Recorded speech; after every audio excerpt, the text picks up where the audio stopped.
My girlfriend said, "I told everyone at work you're my friend. Introducing you as a boyfriend is embarrassing." I said, "I understand." Then I showed up at her company Christmas party with a date and introduced myself as her friend to her boss. When her coworkers started connecting the dots. Original post. I, 29 male, work in IT project management for a mid-sized company. Decent salary, not rich, not struggling. I drive a 2019 Civic, own exactly 3 pairs of dress shoes, and my idea of a fun Saturday is making chili from scratch and watching college football. I'm not a model. I'm not ugly.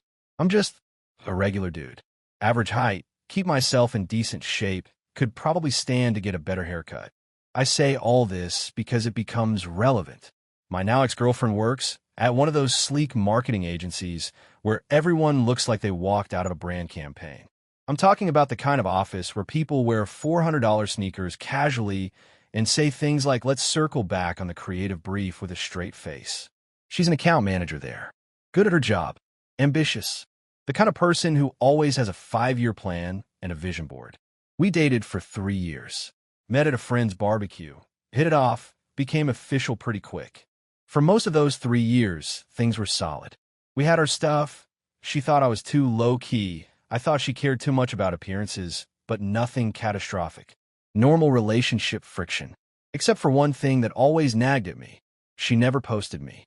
3 years. Not a single photo of us on her Instagram. And listen, I'm not a social media guy. I post maybe 4 times a year. But she was on there constantly. Stories, reels, grid posts. Photos with coworkers, her friends, her sister, random brunch plates. But never me. When I brought it up about a year in, she said she liked keeping her relationship private. Okay, I respected that.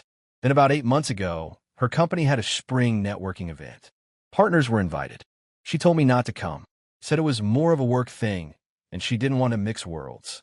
I was annoyed but let it slide. Then her best friend from work posted stories from the event, and 3 other people had brought their partners. I saw it in real time, sitting on my couch. When I brought that up, she got defensive, said those people don't care about professionalism the way I do. I let go. Shouldn't have, but I did. Then came October. We were at her apartment, getting ready to go meet some of her college friends for dinner. Group of about 6 people, most of whom I'd met before. While she was doing her makeup, she said, casually like she was telling me the weather, "Oh, by the way, when we get there, if anyone asks, you're my friend." I stopped tying my shoe. "I'm your what?" "My friend. I've told people at work that I'm single, and a couple of my college friends know people in my firm, and I don't want it getting back." I sat there with one shoe tied and one shoe untied, looking at her like she'd grown a second head. "You've told people at work you're single?" She sighed like I was being exhausting. "It's not a big deal. In my industry, being a young single woman is an advantage. People take you more seriously. They invite you to things. It's networking. So I'm bad for your brand. Don't be dramatic. I'm not saying you're embarrassing. I'm saying having a boyfriend is embarrassing. It makes me seem settled, less hungry." I said, "I understand." She looked relieved, like I'd just agreed to take the trash out. She went back to her mascara and said, "Thanks, babe. I knew you'd get it." I didn't get it. I understood the words. I understood that my girlfriend of 3 years had been hiding my existence from her entire professional life and a chunk of her social life, because my presence in her narrative made her seem less hungry. I understood perfectly, and something in me shifted that night. Quietly. Permanently. I went to the dinner. I played the friend. I watched her laugh and flirt with the group's energy, and I smiled and made small talk and drove her home after. She kissed me goodnight and said, "You're the best." I said, "Yeah." And I went home and sat with it. I didn't blow up. I didn't confront her. I just started thinking. Because here's the thing. I'm not the type to scream and storm out. I process things slow, and when I'm done processing, I'm done. Like a computer completing a very long download. 2 weeks later, she mentioned that her company Christmas party was coming up in December. Big deal for her firm. Open bar, catered, at some fancy venue downtown. And for the first time ever, she said, "You should come this year." I almost laughed. I thought mixing worlds was unprofessional. She said the party was different. It's more relaxed. Plus my boss keeps asking if I'm bringing someone, and it's getting weird. but I thought being single was your brand advantage. She rolled her eyes. You're not going to let that go, are you? Fine. Come to the party. But just don't make it a big thing. We'll figure out the vibe when we get there. The vibe. She wanted to figure out the vibe of acknowledging my existence. I said, I'll be there. And then I started planning. I have a friend from college, a woman I've been buddies with for years. She's in pharmaceutical sales, sharp dresser, very charismatic. We're genuinely just friends. Always have been. She actually helped me pick out the necklace I got my ex for our second anniversary. Completely platonic. I called her and explained the situation. Everything. The friend, label, the hidden relationship, the single branding, all of it. She was quiet for about 10 seconds, then said, So what do you need from me? I need a date to a Christmas party. Absolutely. What should I wear? The party was December 14th. My girlfriend had bought a new dress. She was excited. She'd been talking about it for weeks. Who would be there, what the venue looked like, how this was her year to really make an impression on the senior team. She told me to wear my navy suit. I wore my navy suit. Here's where it gets fun. I told my girlfriend I'd meet her at the party because I had to run an errand first. She didn't question it. I picked up my friend, and we drove there together. When we walked in, my girlfriend was already at the bar talking to a group of coworkers. She saw me, smiled, and saw my friend next to me. The smile didn't drop. It just froze, like someone hit pause on her face. I walked up to her group with my friend on my arm. My girlfriend said, in a very controlled voice, Hey, you made it. She looked at my friend. And who's this? Before I could answer, her boss, a tall guy with one of those firm handshakes, turned to me and said, Hey, good to see you. You must be the boyfriend she's been keeping secret. And I said, with the most relaxed smile of my life, Oh no, we're just friends. The air left the room. Well, not the room, but definitely our little circle. My girlfriend's eyes went wide. Her boss laughed nervously, clearly confused. One of her coworkers looked between us with that expression people get when they know they're witnessing something but aren't sure what yet. My friend, absolute professional that she is, extended her hand to the boss and said, Hi, I'm his date tonight. He said this party was supposed to be great. Love the venue. My girlfriend's face went through about 4 emotions in 2 seconds. Confusion, anger, panic, and then this plastered-on smile that didn't reach her eyes. She excused herself to get a drink and grabbed my arm on the way past, pulling me toward the hallway. What are you doing? She hissed. Being your friend. Isn't that what I am? Why did you bring her? She's my date. Friends bring dates to parties. You told me yourself, being single at work events isn't a great look. I was just following your advice. This is not funny. It wasn't funny when you told me to pretend I don't exist either. But I understood then, and I understand now. She stared at me like she was trying to figure out if I was bluffing. I wasn't. I went back to the party. I was charming. My friend was charming. We talked to her coworkers, her boss's wife. I was polite, funny, and completely at ease. And every few minutes, I'd catch my girlfriend across the room watching us with this barely contained panic because the story she'd built at this company, the single-driven, independent career woman, was visibly crumbling. Her coworkers were connecting dots in real time. I heard one of them say to another, Wait, I thought she was single. And the other one said, So did I. But that guy definitely isn't just a friend. He knew her coffee order. It was the coffee order that did it, by the way.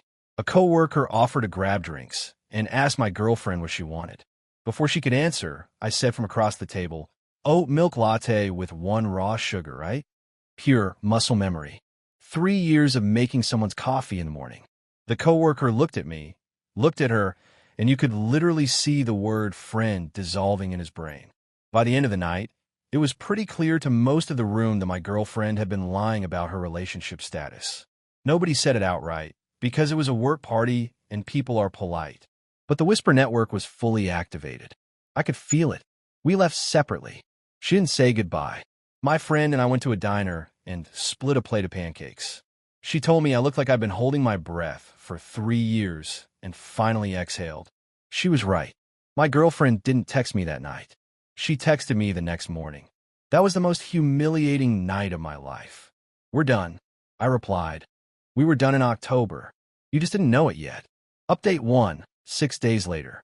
All right, so a lot of you called exactly what would happen next, and you were right. Let me walk through the aftermath because it's been a ride. The morning after the party, after she texted me, "We're done," and I sent my response, she didn't reply for the rest of the day. Silence. I figured she was processing. Fair enough. I spent that Sunday doing laundry, watching football, and feeling this weird mix of relief and sadness. 3 years is 3 years. Even when the ending is right, it still hurts. I'm not going to pretend it didn't. Monday she called me. I picked up because I'm not about avoiding conversations. I just refuse to be treated like a dirty secret. She was calm at first. Controlled. She said, "I need you to understand what you've done." My boss pulled me into his office this morning. He didn't say it directly, but he made a comment about honesty being important in client-facing roles. He was basically questioning my integrity because everyone at that party now thinks I'm a liar. I said, "You are a liar. You lied about being single for the better part of a year. That's different. That was a strategic career choice. And telling your boss I was just your friend was also strategic. So I played the same game. You should appreciate the strategy." She hung up. Tuesday, things got worse. For her. I wasn't doing anything. I was going to work, eating dinner, living my life. But apparently the Christmas party fallout was reverberating through her office. One of her coworkers, a woman she was friendly with, had apparently been interested in me at a previous networking event. My girlfriend had told this coworker she barely knew me and that I was just a family friend who tagged along sometimes. This woman had been flirting with the idea of asking my girlfriend to set us up. When this coworker realized at the Christmas party that I was the hidden boyfriend, she was mortified and angry because my girlfriend had actively let her believe I was available, which is just a bizarre level of commitment to the lie. I know this because the coworker found me on LinkedIn.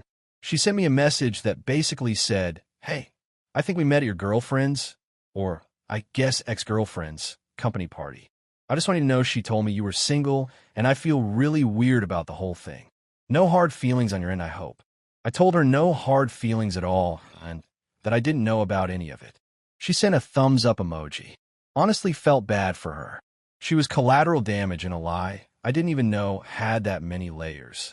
Wednesday, the best friend showed up, my ex's ride or die, the one who enables every bad decision and calls it supporting her bestie. She texted me from my ex's phone because I guess my ex told her I might not respond to unknown numbers. Clever. The text said, "This is her best friend. You need to fix this. She's barely eating. She cried at work today. Her reputation at the firm is ruined. You embarrassed her in front of the people who control her career. This was cruel, and you know it." I responded, "She told everyone I didn't exist." I simply agreed with her. I'm not sure how me being the friend she wanted me to be is cruel. Best friend, you brought another woman. That's not being a friend. That's being vindictive. Me, single people bring dates to parties. She wanted me to be single. I acted single. I'm confused about the complaint here. She didn't respond to that. Thursday, my ex called from a different number. I picked up not recognizing it. "I need you to post something, excuse me, on Instagram. Something that makes it clear we were together. That this was a real relationship. People in my job think I'm crazy. They think I made up having a boyfriend and then hired some random guy to show up at the party. I need you to confirm we were together." Let me just repeat that. She wanted me, after 3 years of being hidden, erased, and relabeled, to now publicly confirm the relationship to save her credibility at work. She wanted me to be visible exactly when it served her. No, please, I'm begging you. Just one post. A throwback photo. Anything. For 3 years, I wanted you to acknowledge me. You wouldn't.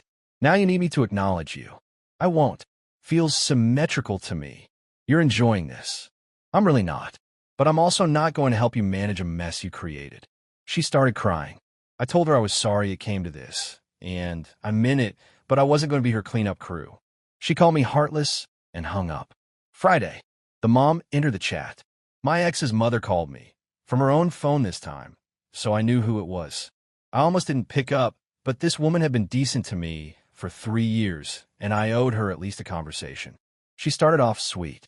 "Honey, I know things are rough between you two. She's really struggling. She made a mistake. She made a lot of mistakes. over a long period of time. I know. She gets that from her father. He was always about image too. But she loves you. She loved what I provided. She didn't love what I represented. There's a difference. Long pause. Then the sweetness evaporated. You know what? I was trying to be nice about this, but what you did at that party was disgusting. You publicly humiliated my daughter in front of her colleagues. You brought another woman to rub it in. You're not the man I thought you were. Ma'am, with all respect, your daughter told people I was her friend. I showed up as her friend. Everything that happened was a direct consequence of the world she built. I just stopped pretending to live outside of it. She told me I'd regret losing her and hung up. The mom thing was annoying, but predictable. What I didn't expect was what happened the following week. Update 2, 11 days later. Final update. And this one's going to be a lot because the last 10 days were genuinely wild. First, the professional fallout, which I had nothing to do with and didn't orchestrate, but which I'd be lying if I said I didn't find karmic. My ex's office is, as I mentioned, a marketing agency. Reputation, branding, authenticity. That's literally what they sell to clients. Tell your brand's authentic story is probably on their website somewhere. So when it became office knowledge that one of their account managers had been fabricating her personal narrative for nearly a year, it didn't sit well. She wasn't fired. Let me be clear about that, because I know people are going to ask. She was not fired for lying about her relationship status. But what happened was arguably worse in a slow burn kind of way. She got passed over for a promotion she'd been angling for. The promotion went to someone else on her team. I know this because our mutual friend mentioned it in passing. Apparently, the feedback from her boss during her review included a comment about trust and transparency being core values, and a suggestion that she focus on rebuilding internal relationships. Corporate speak for, we don't trust you the same way anymore.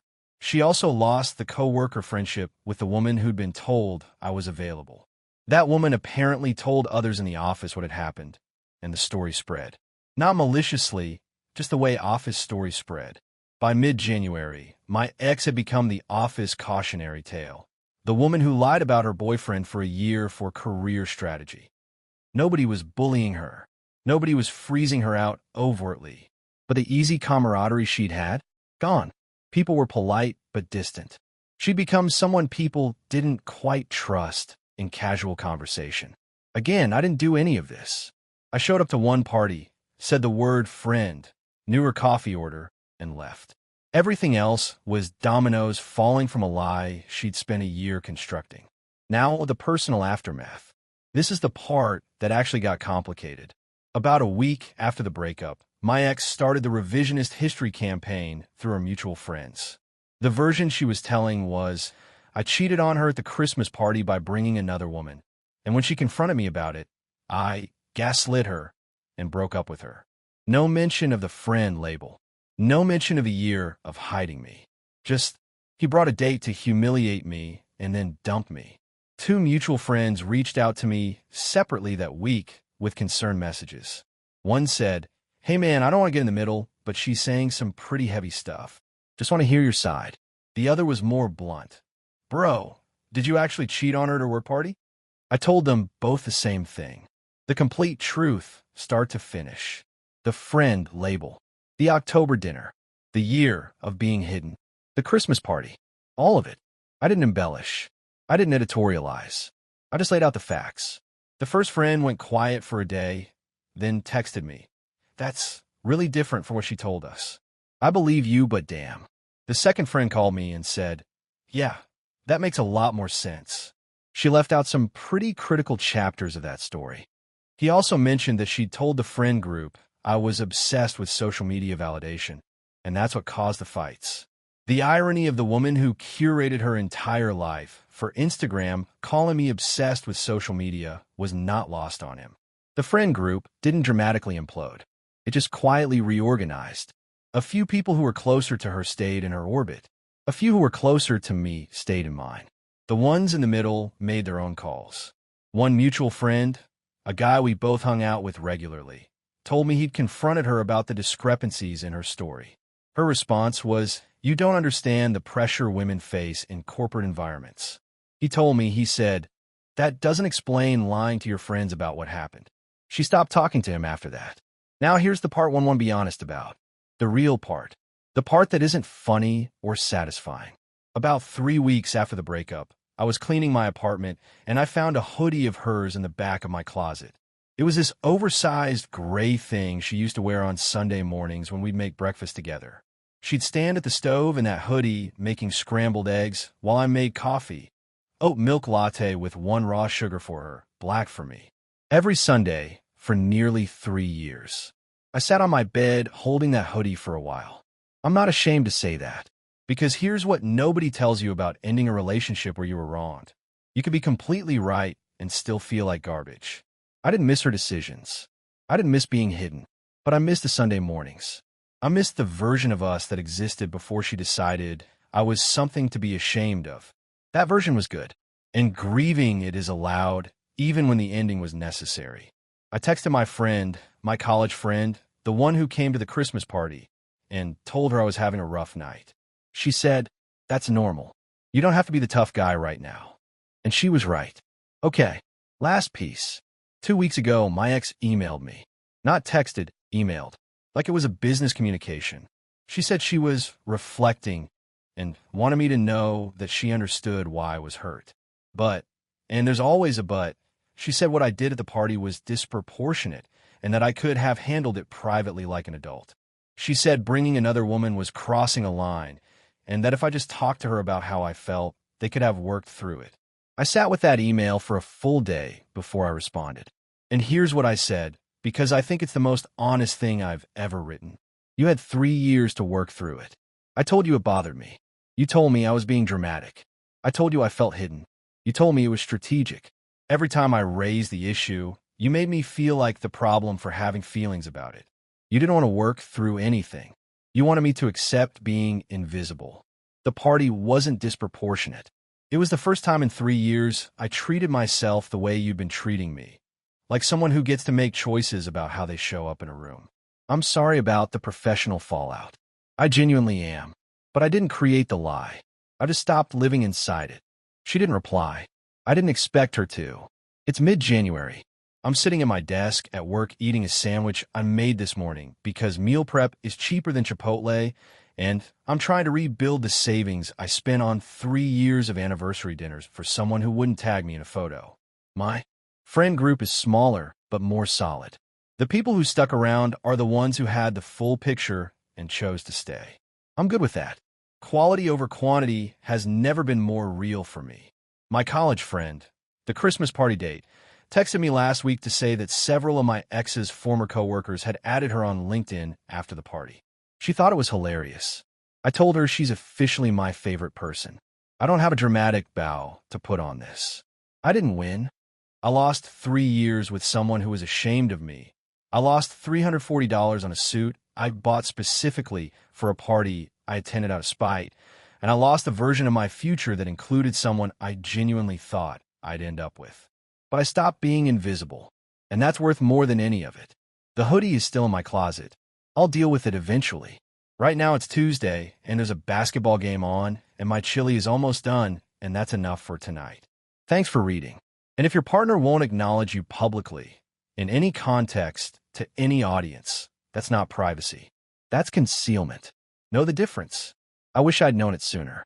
Peace.